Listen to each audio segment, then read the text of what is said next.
Doctor Abdul Qadeer Khan اور یوم تکبیر۔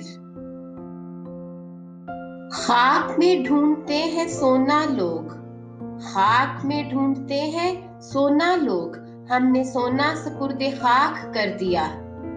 10 اکتوبر 2021 کو نامور پاکستانی ایٹمی سائنسدان محسن ملک و ملت ڈاکٹر عبدالقدیر خان سفر آخرت پر روانہ ہو گئے۔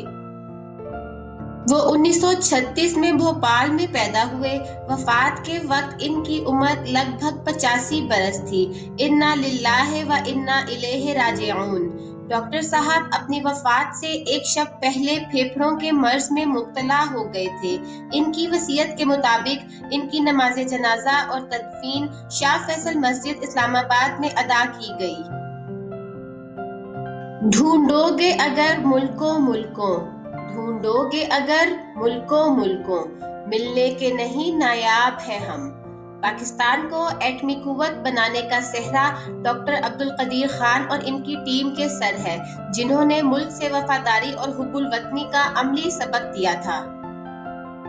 انہوں نے پاکستان کو اقوام عالم کے سامنے نہ صرف سر اٹھا کر بلکہ آنکھوں میں آنکھیں ڈال کر دلیری اور بے خوفی سے جینا سکھایا اور پاکستان کو اتنی بڑی کامیابی سے ہمکنار کیا۔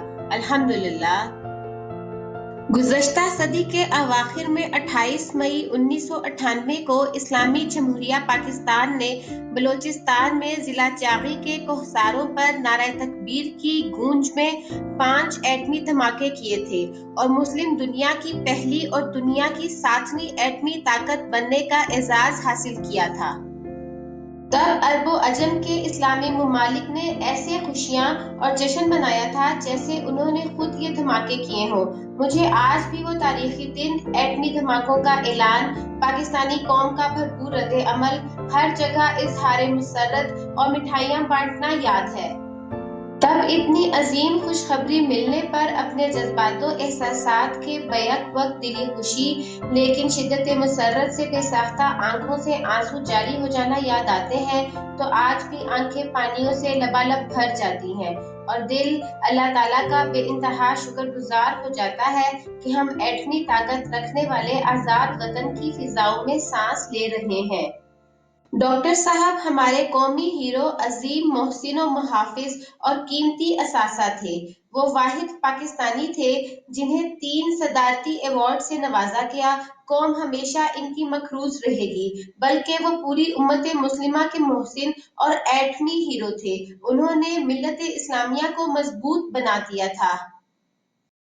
لیکن پاکستانی قوم نے قدم قدم پر ان سے بے وفائی کی۔ عمر بھر سنگ زنی کرتے رہے اہل وطن، عمر بھر سنگ زنی کرتے رہے اہل وطن، یہ الگ بات ہے کہ دفنائیں گے اعزاز کے ساتھ۔